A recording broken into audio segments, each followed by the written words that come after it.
ప్రభునందు ప్రియమైన దేవుని బిడ్డలారా, ఈ సమయంలో మనం దేవుని యొక్క వాక్యంను ధ్యానం చేసుకుందాం. మనం ప్రార్థన అనే అంశం మీద ప్రార్థనకు కలిగేటువంటి అంతరాయాల గురించి మనం ధ్యానం చేయబోతూ ఉన్నాం. ప్రార్థనలు మరి దేవుడు వినేటువంటి ప్రార్థనల గురించి మనం చూస్తూ ఉన్నాం. ఆయన కన్నులు నీతిమంతుల మీద ఉన్నాయి, ఆయన చెవులు వారి ప్రార్థనల వైపు మరి ఉన్నది అనేటువంటి విషయాన్ని మరి పేతురు తెలియచేస్తూ ఉన్నాడు. మరి యోహాను చెప్తుంటున్నాడు, మనము ఆయనకిష్టమైన ఆయన ఆజ్ఞలను గైకొనొచ్చు, ఆయన దృష్టికి ఇష్టమైనవి చేయుచున్నాము గనుక మనం ఏమి అడిగినను అది మనకు దొరుకును అని మరి సెలవిస్తుంటున్నాడు.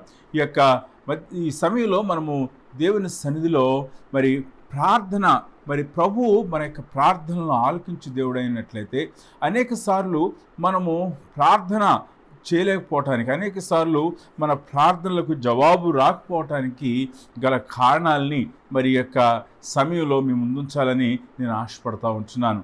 ఈ సమయంలో మన ప్రార్థనకి ఆటంకముగా ఉండేటువంటి కారణాలని మరి మనము ధ్యానం చేయాలని ఆశపడుతుంటున్నాను. చాలామంది వారి మీద మరి ప్రార్థన చేయలేకపోవటానికి గల కారణం వారి హృదయంలో మరి దేవునికి మరి వారికి మధ్య ఉన్నటువంటి ఆటంకములను వారు గుర్తెరగకపోవటమే. అనేక సార్లు మనము మరి అలవాటు ప్రార్థన చేసినప్పటికీ కూడా మరి ఆ ప్రార్థనకు జవాబు రాకపోవడానికి గల కారణం మరి అంతరాయము దేవునికి వారికి మధ్య ఉన్నటువంటి మరి అభ్యంతరాలే అనేటువంటి విషయాన్ని మనము జ్ఞాపకం చేసుకోవాల్సిన వారమైంటున్నాం. మరి యేసుక్రీస్తు ప్రభువారు ఆయన మరి శిష్యులు యేసు ప్రభువారి దగ్గరికి వచ్చి మాకు ప్రార్థన చేయటం నేర్పించమని వారు అడగటం ఎంత అద్భుతమైన విషయం. దేవుని బిడ్డలారా, ఈ లోకంలో మనము ప్రభు సన్నిధిలో ప్రార్థన చేయుట నేర్చుకునుట, మరి ప్రార్థించుట, మనము ఎలాగున ఆయనకి ఇష్టమైన ప్రార్థన చేయాలో మనము తెలుసుకునుట ఎంతైనా అవసరమైనది అనే విషయాన్ని మనం జ్ఞాపకం చేసుకోవాలి. మరి ఈ యొక్క సమయంలో మరి దేవుని యొక్క వాక్యంలో నుండి మనం చూసినట్లయితే మరి నేను గమనించినటువంటి మరి 6 విషయాలు మీ ముందుంచాలని ఆశపడుతున్నాను. ప్రార్థనకు అభ్యంతరముగా ఉండేటువంటి లేక మన ప్రార్థనకు అంతరాయం కలిగించేసేటువంటి 6 విషయాల్ని మీ ముందు చాలా క్లుప్తంగా ఉంచాలని నేను ఆశపడుతున్నాను.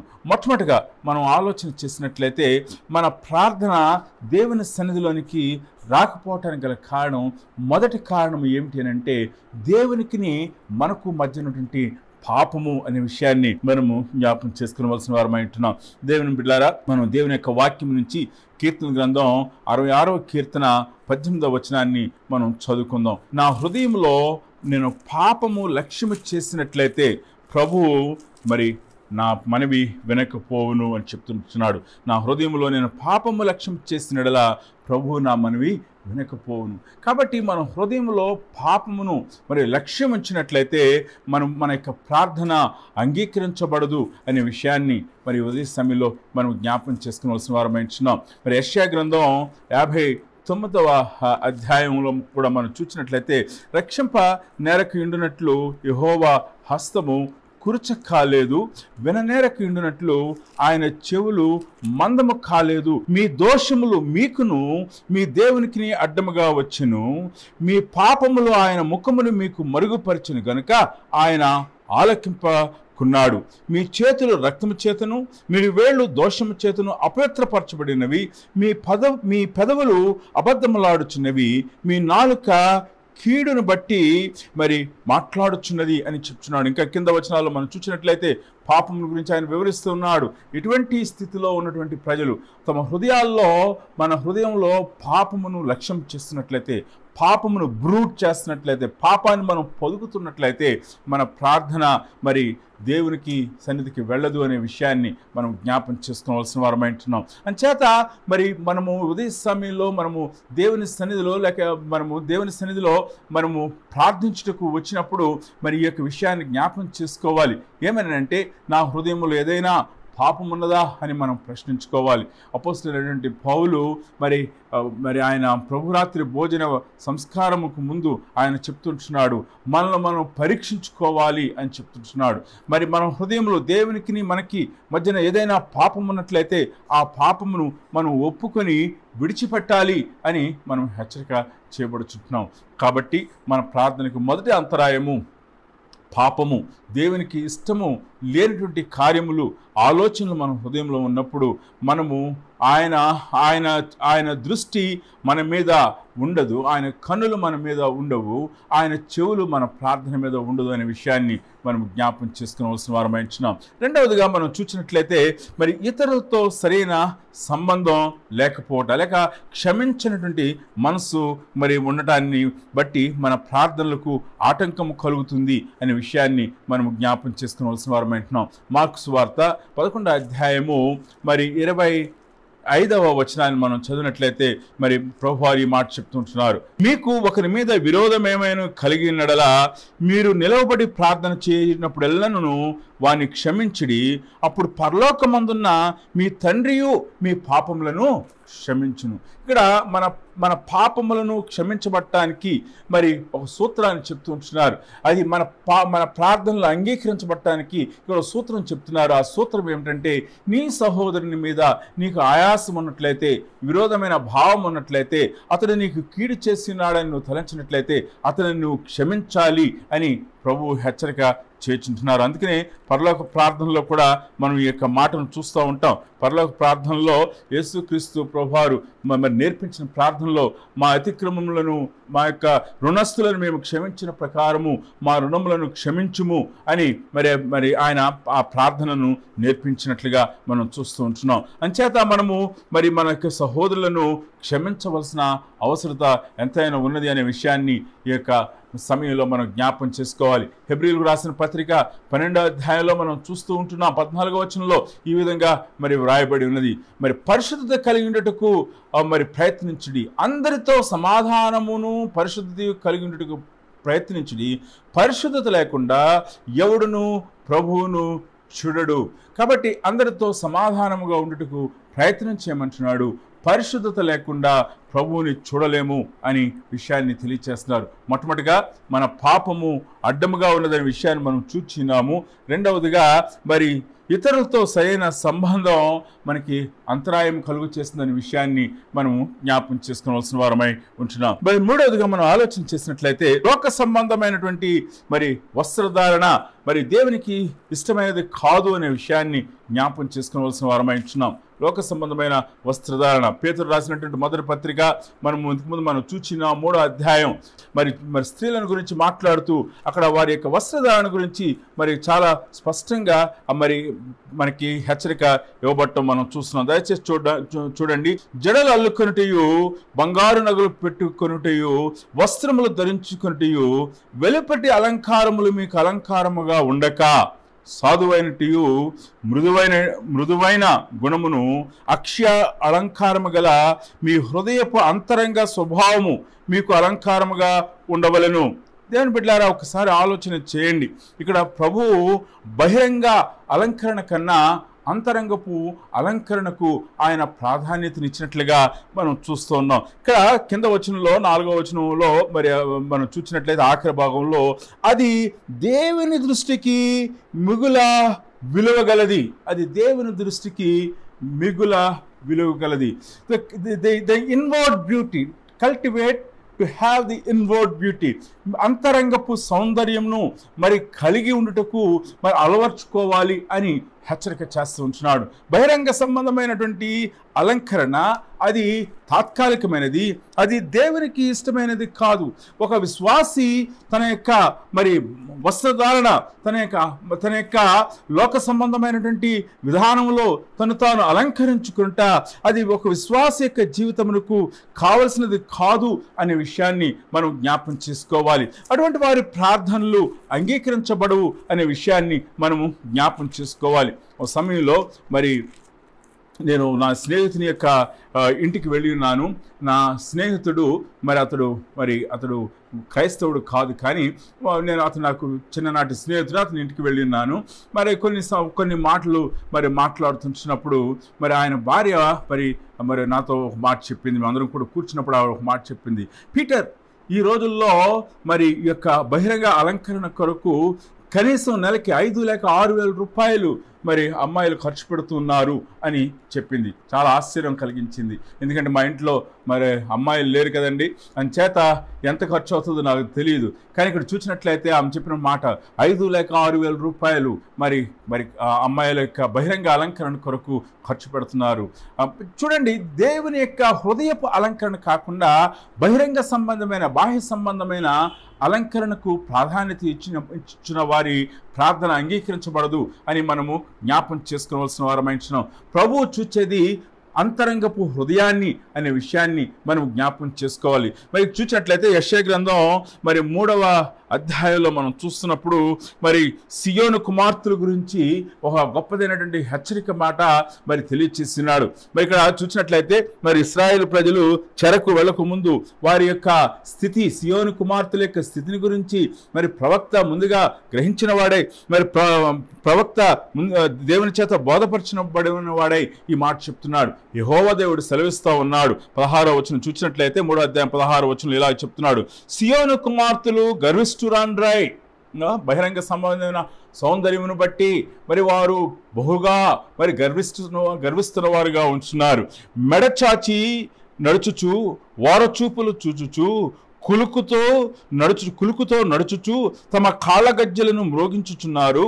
కాబట్టి ప్రభువు సియోను కుమార్తెల నడినెత్తిని బోడు చేయును. బహిరంగ సంబంధమైన అలంకరణ అది తాత్కాలికమైనది, అది తీసివేయబడేదే అనే విషయాన్ని, ఇది తాత్కాలికమైనది, ఇది తీసివేయబడేటువంటి అలంకరణ విషయాన్ని మరి హెచ్చరిక చేస్తున్నాడు. యెహోవా వారి మానములను బయలుపరచును. ఆ దినమున యెహోవా గల్లుమను వారి పాదభూషణములను, ఇక్కడ నేను లెక్క పెట్టినప్పుడు ఒకవేళ నా లెక్క తప్పై ఉండవచ్చు, కానీ 21 రకములైనటువంటి అలంకరణలో ఈ యొక్క 18వ వచనం నుండి 23వ వచనం వరకు కూడా మనం చూస్తూ ఉంటాం. చూడండి, మొట్టమొదటిగా ఏమంటున్నాడంటే వారి గల్లుమను వారి పాదభూషణములను, సూర్యబింబ భూషణములను, చంద్ర వంకలను భూషణములను, కర్ణ భూషణములను, కడియములను, నాణ్యమైన ముసుగులను, కుల్లాయిలను, కాళ్ళ గొలుసులను, వడ్డాణములను, పరిమళ ద్రవ్యపు భరణలను, రక్షా రేకులను, ఉంగరములను, ముక్కు కమ్మలను, ఉత్సవ వస్త్రములను, ఉత్తరీయములకు పైటలను, సంచులను, చేతి అద్దములను, సన్నపు నారతో చేసిన ముసుగులను, పాగాలను, సాలువలను తీసివేయను. దేవుని బిడ్డలారా, జ్ఞాపకం చేసుకోనండి, ఎంత మరి తాత్కాలికమైనటువంటి ఆ యొక్క మరి అలంకరణ ఆయన తీసివేయవాడాయించున్నాడు. కానీ ఇక్కడ మరి పేతురు ఒక గొప్ప మాట చెప్తున్నాడు, దయచేసి చూడండి. మరి పురుషులు స్త్రీలు ఎలాగున అలంకరించుకున్న వలనో కింద చెప్తున్నాడు 5వ వచనం, అటువలే పూర్వము దేవుని ఆశ్రయించిన పరిశుద్ధ స్త్రీలు తమ స్వపురుషులకు లోబడిండుటి చేత తమను తాము అలంకరించుకునిరి. ఆ ప్రకారము సారా అబ్రాహామును యజమానుడని పిలుచుచు అతనికి లోబడి ఉండెను. మీరు యోగ్యముగా నడుచుకొనొచ్చు, ఏ భయమునకు బెదరికి ఎన్నడలా ఆమెకు పిల్లలగుదురు. దేవుని బిడ్డలారా, ఇక్కడ చూడండి ఎంత చక్కగా మాట్లాడుతున్నాడో. మరి బహిరంగ సంబంధమైన అలంకరణ కాదు, కానీ స్త్రీకి కావాల్సింది అంతరంగమైన సంబంధమైన అలంకరణ అని చెప్తున్నాడు. అంతరంగ సంబంధమైన అలంకరణలో 4వ వచనంలో సాధువైనట్టు మృదువైనట్టు గుణమును అలంకారము గల మీ హృదయపు అంతరంగ స్వభావము మీకు అలంకారంగా ఉండాలి. కింద వచనంలో చూసినట్లయితే మరి విధేయత మీ హృదయంలో అలంకారంగా ఉండాలి అని చెప్తున్నాడు. కాబట్టి మన యొక్క వస్త్రధారణ ఇది కేవలము స్త్రీలకు మాత్రమే కాదు, కానీ పురుషులకు కూడా. నేటి దినాన మరి యంగ్ పీపుల్ కూడా వారు తమ యొక్క వస్త్రాలకి ఎంత ప్రాధాన్యతనిస్తున్నారంటే, మంచి వస్త్రాలు వేసుకుంటంలో పొరపాటు లేదు, కానీ కేవలం దృష్టంతా కూడా ఆ వస్త్రముల కొరకే, వారి యొక్క అలంకరణ కొరకే, వారు తాము ఎలాగన కనపరుచుకోవాలి, మరి ఎలాగన సెక్సీగా కనపడాలి, ఎలాగన పురుషులు మరి యంగ్ బాయ్స్ వారు ఎలాగన మేము మరి ఆపోజిట్ సెక్స్ని మేము అట్రాక్ట్ చేయాలి, అలాగనే మరి స్త్రీలు యంగ్ గర్ల్స్ ఎలాగైనా మేము అట్రాక్ట్ చేయాలి, అందరి దృష్టిలో కనబడాలన్నటువంటి ఆలోచనతో ఉన్నటువంటి వారు ప్రార్థించినప్పుడు వారి ప్రార్థన దేవుని సన్నిధికి వెళ్ళదు. మన యొక్క హృదయములను అలంకరించుకోవాలి. సాధువైనట్టు మృదువైనట్టు గుణములను అక్షయ అలంకారము గల మీ హృదయపు అంతరంగ స్వభావము మీకు అలంకారంగా ఉండాలి అని చెప్తున్నాడు. విధేయత మీ హృదయాలకు అలంకారంగా ఉండాలి అని చెప్తున్నాడు. ఇది మరి అందరికి కూడా అవసరమైనదే. కాబట్టి మన యొక్క వస్త్రధారణ ఎలాగన ఉన్నదో మనం పరిశీలన చేసుకోవలసిన వారమైంటున్నాం. మన అలంకరణ ఎలాగున ఉన్నదో మనం పరిశీలన చేసుకోవలసిన వారమైంటున్నాం. మనం దేనికి ప్రాధాన్యతనిస్తున్నాం మనము పరిశీలన చేసుకోవలసిన వారమైంటున్నాం. ఇది కూడా మన ప్రార్థనకు ఆటంకం అనే విషయాన్ని జ్ఞాపకం చేసుకోవాలి. మొట్టమొదటిగా దేవునితో సరైన సంబంధం లేకపోవట, రెండవదిగా ఇతరులతో సరైన సంబంధం లేకపోవట, మూడవదిగా లోక సంబంధమైన వస్త్రధారణ మన ప్రార్థనలకు ఆటంకము అనే విషయాన్ని జ్ఞాపకం చేసుకోవాలి. నాలుగవదిగా మన యొక్క హృదయంలో ఉన్నటువంటి గర్వము, అహంభావము మనకు దేవుని సన్నిధిలో మన ప్రార్థనలకు ఆటంకముగా ఉన్నది అనే విషయాన్ని జ్ఞాపకం చేసుకోవాలి. గర్వం అంటే గర్వాన్ని ఎలాగైనా నీవు నిర్వచిస్తావంటే ఇతరుల్లో నీవు గర్వాన్ని చూచి ఇతరుల్లో గర్వాన్ని చూచి అతడు గర్విష్ఠుడు అని నువ్వు చెప్తున్నట్లయితే అది గర్వం. నీలో ఉన్న గర్వాన్ని ఎక్కడ చూస్తావంటే ఇతరులలో చూస్తావు. అది ఈ మాట ఎవరు చెప్పినారంటే సిఎస్ లూయిస్ అనేటువంటి ఒక గొప్ప థియోలాజియన్ ఫిలాసఫర్ ఆయన చెప్పాడు. ఆయన ఇంగ్లీష్లో ఏమన్నాడంటే, pride is that you see in others, the more you see in others, the more you despise them అని చెప్తూ ఉంటాడు. నీ హృదయంలో ఉన్న దాన్ని బట్టి ఆయన ఇతరులలో నువ్వు చూచి నువ్వు వారిని తృణీకరిస్తావు అని చెప్తున్నాడు. లూకా సువార్త 18వ అధ్యాయంలో దేవుని సన్నిధికే వెళ్ళారు. ఇద్దరు వ్యక్తులు వెళ్ళారు.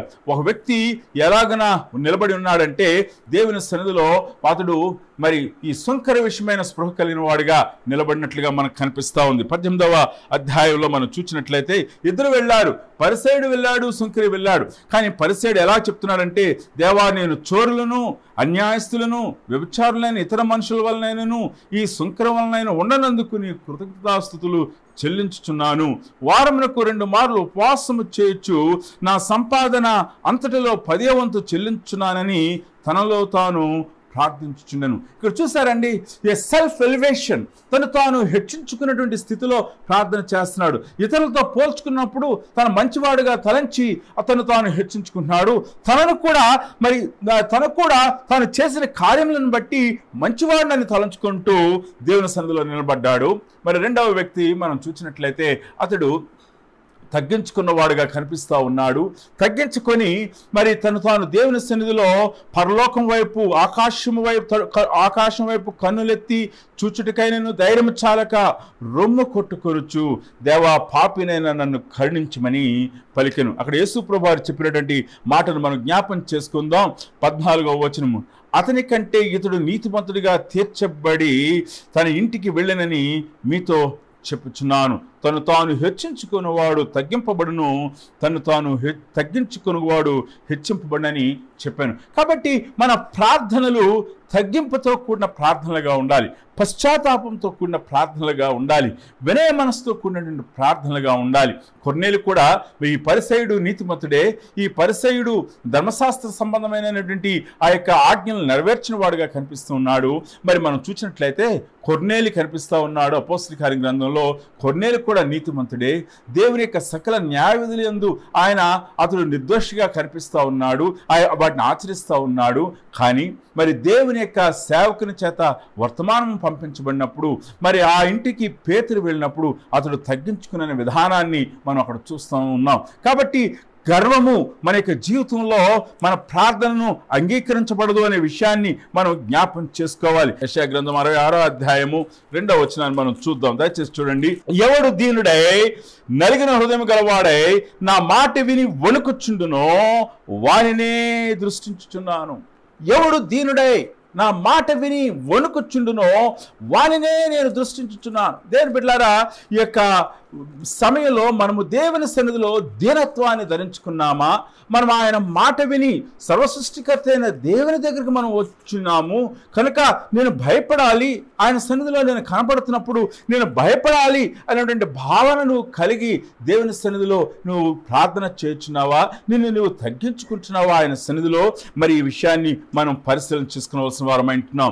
యేసుక్రీస్తు ప్రభువారు తానే ఈ యొక్క ఉపమానాన్ని చెప్పినారు. తను తాను తగ్గించుకున్నవాడు హెచ్చించబడను, తను తాను హెచ్చించుకున్నవాడు మరి తగ్గించబడను అనే విషయాన్ని యేసు ప్రభువారు చెప్పినారు. కాబట్టి మనము దేవుని సన్నిధిలో మనం తగ్గించుకునే కొరకు పిలువబడుచుంటున్నాం. యాకోబు రాసిన పత్రిక 4వ అధ్యాయము 10వ వచనాన్ని చూసినట్లయితే ప్రభు ఇలా మాట్లాడుచున్నాడు. ప్రభు దృష్టికి మిమ్మల్ని మీరు తగ్గించుకొనుడి, అప్పుడు ఆయన మిమ్మల్ని హెచ్చించును.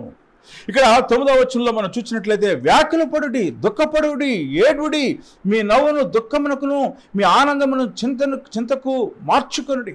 మన దేవుని సన్నిధిలో మనం ఆయన సన్నిధికి వచ్చినప్పుడు మన హృదయాలను శుద్ధి చేసుకున్నట్టు కొరకు తగ్గింపుతో రావాలి, ఆయన సన్నిధిలో పశ్చాత్తాపడుతూ రావాలి అనే విషయాన్ని మనము జ్ఞాపం చేసుకోవాల్సిన వారం అంటున్నాం. కాబట్టి మన యొక్క జీవితంలో మన ప్రార్థనకు ఆటంకం, మొదటి ఆటంకము దేవునితో సరైన సంబంధం లేకపోవట, రెండవ ఆటంకము ఇతరులతో సరైన సంబంధం లేకపోవట, మూడవ ఆటంకము లోక సంబంధమైన వస్త్రధారణ, నాలుగవ ఆటంకము గర్వము అహంభావంతో నిండినటువంటి మనస్సు, ఐదవ ఆటంకాన్ని మనము చూద్దాం. దయచేసి చూద్దాం.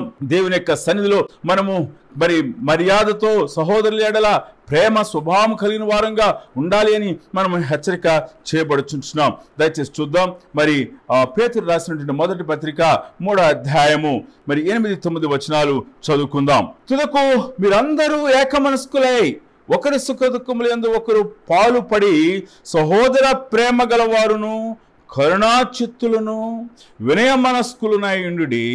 ఆశీర్వాదమునకు వారసులగుటకు మీరు పిలువబడుతురు కనుక కీడుకు ప్రతి కీడైనను దూషణకు ప్రతి దూషణైనను చేయక దీవించుడి. మరి ఈ యొక్క క్రైస్తవ ప్రేమ గురించి మనం చూస్తూ ఉన్నాం. అపోస్తల కార్య గ్రంథం 1వ అధ్యాయంలో కూడా చూస్తూ ఉన్నాం. వారు ఏక మనస్సు కలిగిన వారుగా ఉన్నారు అనే విషయాన్ని. అపోస్తల కార్య గ్రంథం 2వ అధ్యాయం మనం చూస్తూ ఉన్నాం. వారు ఏక మనస్సు కలిగిన వారుగా ఉన్నారు, సహోదర ప్రేమ కలిగిన వారుగా ఉన్నారు అనే విషయాన్ని మనం చూస్తున్నాం. ఎక్కడైతే ఈ యొక్క సహోదర ప్రేమ లోపిస్తున్నదో అక్కడ దేవుని యొక్క సన్నిధి ఉండదు, అక్కడ వారు చేసే ప్రార్థనలు అంగీకరించబడవు. మరి ఇక్కడ చూసినట్లయితే ఏక మనస్కులై ఉండండి అని చెప్తున్నాడు. ఒకరి సుఖ దుఃఖముల యందు ఒకరు పాలు పొందుడి. మరి మనం చెప్పేది మాట ఏంటంటే మన దుఃఖంలోనే మనం పాలు పొందేవారంగా కనిపిస్తున్నాం, కానీ ఇతరుల దుఃఖాల్లో పాలు పొందేవారంగా లేము అనే విషయాన్ని జ్ఞాపం చేసుకోండి. సహోదర ప్రేమ గలవారును కరుణాచిత్తులను వినయ మనస్కులనై ఉండుడి. కాబట్టి క్రైస్తవ ప్రేమ లోపించినప్పుడు మన యొక్క ప్రార్థనలు అంగీకరించబడవు అనే విషయాన్ని జ్ఞాపం చేసుకోవాలి. అందుకని మరి పేతురు ఇదే రాసినటువంటి పత్రికలో 3వ అధ్యాయము 7వ వచనంలో చూసినట్లయితే పురుషులారా జీవమును కృపావరములో మీ భార్యలు మీతో పాలువారై ఉన్నారని ఎరిగి ఎక్కువ బలహీనమైన ఘటమని భార్యను సన్మానించి మీ ప్రార్థనలకు అభ్యంతరము కలుగుకుంటున్నట్లు జ్ఞానము చొప్పున వారితో కాపురము చేయడి.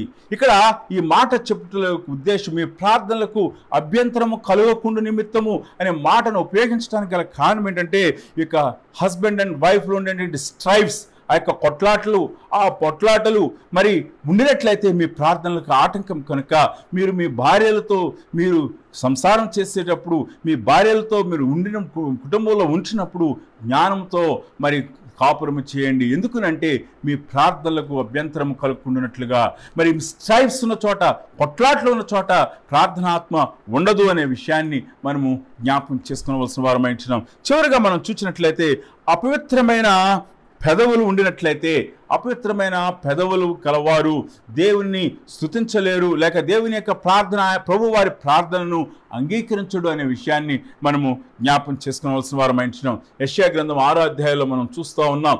మరి యెషయా ప్రవక్త ఆయన దేవుని సన్నిధిలో ఉన్నాడు. అయితే దేవుని యొక్క ప్రత్యక్షత అతడు పొందుకున్నప్పుడు మరి ఆయన మొట్టమొదటిగా గ్రహించినటువంటి పాపం ఏమిటంటే నేను అపవిత్రమైన పెదవులు గలవాడును అపవిత్రమైన పెదవులు గల మనుషుల మధ్యన నివసించుచున్నవాడును అని చెప్తుంటున్నాడు. మరి ఆలోచన చేద్దాం. యెషయా గ్రంథం 6వ అధ్యాయంలో ఈ యొక్క ఒప్పుకోలను మనం చూస్తూ ఉంటున్నాం. దయచేసి చూద్దాం. యెషయా గ్రంథం 6వ అధ్యాయంలో 5వ వచనము, నేను అపవిత్రమైన పెదవులు గలవాడును అపవిత్రమైన పెదవులు గల జనుల మధ్యన నివసించువాడును, నేను నశించి తిని. అపవిత్రమైన పెదవులు కలిగిన వారు దేవుని సన్నిధిలో ప్రార్థించినప్పుడు ఆ ప్రార్థన అంగీకరించబడదు. మన పెదవుల ద్వారా చేసేటువంటి పాపములను మనము దేవుని సన్నిధిలో ఒప్పుకొనవలసిన అవసరత ఉన్నది అనే విషయాన్ని జ్ఞాపకం చేసుకోవలసిన వారమై ఉంటున్నాం. యాకోబు రాసిన పత్రిక మరియు పత్రికలో మనం చూసినట్లయితే 3వ అధ్యాయం అంతా కూడా మనం చూసినట్లయితే మరి ఒకే ఒక దాని గురించి ఆయన మాట్లాడుతున్నాడు. అది ఏమిటి అంటే మరి నాలుక ద్వారా పెదవుల ద్వారా చేసేటువంటి పాపముల గురించి మాట్లాడుచున్నాడు. యాకోబు పత్రిక 3వ అధ్యాయంలో మనం చూసినట్లయితే ఈ మాట కనిపిస్తుంది. నాలుక అగ్నియే, నాలుక మన అవయవంలో ఉంచబడి పాప ప్రపంచమై సర్వ శరీరమునకు మాలిన్యము కలుగు చేయొచ్చు, ప్రకృతి చక్రమునకు చిచ్చు పెట్టును, అది నరకము చేత చిచ్చు పెట్టబడును. మృగపక్షి సర్ప జలచరములు ప్రతి జాతియు నరజాతి సాధు చేయజాలును, సాధు ఆయన కానీ ఏ నరుడును నాలుకను సాధు చేయనేరుడు. అది మరణకరమైన విషముతో నిండినది, అది నిరర్ఘళమైన దుష్టత్వమే. దీనితో నీ తండ్రి అయిన ప్రభువును స్తుతింతుము, దీనితోనే దేవుని పోలికగా పుట్టిన మనుషులను శపింతుము. ఒక్క నోటి నుండి ఆశీర్వచనము శాపవచనము బయలువెళ్ళును. నా సహోదరులారా, ఇలాగుండకూడదు. నీటి బుగ్గలో ఒక్క జల నుండియే తీయని నీరును చేదు నీరును ఊరునా. నా సహోదరులారా, అంజూరపు చెట్టున ఒలివ పండ్లైనను ద్రాక్ష తీగను అంజూరపు పండ్లైనను కాయన అటువల్ని ఉప్పు నీళ్ళలో నుండి తీయని నీళ్ళు ఊరవు. నాలుక గురించి మాట్లాడు చెప్పు. నాలుక ఎలాగన మనను అపవిత్రపరుస్తుందో ఇక్కడ హెచ్చరిక చేస్తూ ఉన్నాడు. కాబట్టి నాలుకను మరి స్వాధీనము చేసుకుంటా అపవిత్రమైన పెదవుల విషయమై దేవుని సన్నిధిలో పశ్చాత్తాపడుట అవసరమై ఉన్నది. ఇది మన యొక్క ప్రార్థనకు ఆటంకము అనే విషయాన్ని జ్ఞాపం చేసుకోవలసిన వారమైంటున్నాం. మరి ఒక చాలాసార్లు నేను నా యొక్క వ్యక్తిగతమైన జీవితంలో గమనించాను. మరి ఒకసారి దైవ సేవకులమైన మేమందరం కూడా కలిసి మరి అనేకమైన విషయాలు మాట్లాడిన తర్వాత ఆఖరణ మరి ప్రార్థన చేద్దామని చెప్పినప్పుడు మరి ఒక బ్రదర్ అంటాడు, బ్రదర్ మనం చాలా అలసిపోయాము, క్లుప్తంగా ప్రార్థన చేద్దామంటాడు. ఇంకో బ్రదర్ ఇంకో మాట చెప్తాడు. మరి చాలాసార్లు నేను గమనించిన విషయం ఏంటంటే విస్తారంగా మాట్లాడిన తర్వాత ప్రార్థనకు మోకరించినప్పుడు ప్రార్థన రాదు. కారణం ఏంటంటే ఆ మాటల్లో అపవిత్రత ఉన్నది. ఆ అపవిత్రతను మనం ఒప్పుకొనలేదు కనుక ప్రార్థనాత్మను మనం పొందకే మనం ప్రార్థనాహీనంగా చేయబడుతుంటున్నాం. కాబట్టి 6వ ఆటంకము అపవిత్రమైన పెదవులు అనే విషయాన్ని జ్ఞాపకం చేసుకోవాలి. 6 అభ్యంతరాలు మనం చూచాం. మరి ఈ కీర్తన గ్రంథంలో కూడా మనం చూస్తూ ఉన్నాం. అపవిత్రమైన పెదవులు గలవారు మరి చేసినటువంటి ప్రార్థన విషయంలో మరి ప్రభు ఇచ్చినటువంటి హెచ్చరిక మనం చూస్తూ ఉంటున్నాం. మరి నీ యొక్క నోటితో చేసినటువంటి పాపమును బట్టి నీ యొక్క ప్రార్థనను అంగీకరించని ప్రభు స్పష్టంగా చెప్పడాన్ని మనం చూస్తున్నాం. నోటితో చేసినటువంటి పాపము మరి అపవిత్రమైన పెదవులతో కూడినటువంటి పాపము అది ఆ విషయమై పశ్చాత్తాపడాలని చేత మన పెదవులు కాల్చమని ప్రభువుని అడగవలసిన వారమైంటున్నాం. ఎలాగైనా యెషయా, ప్రభువా నేను అపవిత్రమైన పెదవులు గలవాడను, అపవిత్రమైన పెదవులు గల మనుషుల మీద నివసిస్తున్నాను అని ఒప్పుకున్నాడు. మనం కూడా ఒప్పుకొని మన యొక్క అపవిత్రమైన పెదవుల నుంచి స్వస్థత మనం పొందాలి, క్షమాపణ మనం పొందాలి. కాబట్టి ఈ యొక్క 6 ఆటంకాలని మనం జ్ఞాపకం చేసుకుందాం, ప్రార్థించుకుందాం. మమ్మల్ని మిక్కుగా ప్రేమించిన మా ఘనమైన తండ్రి, ఈ యొక్క సమయంలో మీ సన్నిధికి వచ్చి మీకు వందనాలు చెల్లిస్తుంటున్నాం. ఇదిగో ప్రభా, ప్రార్థన ప్రభా అనే విషయంలో మీ సన్నిధిలో ప్రార్థన చేస్తున్నాను తండ్రి. నేను ప్రభా, మా ప్రార్థనలు మీ సన్నిధిలో అనేక సార్లు చేరకపోవటానికి గల కారణాలు మేము చూచినాం ప్రభా.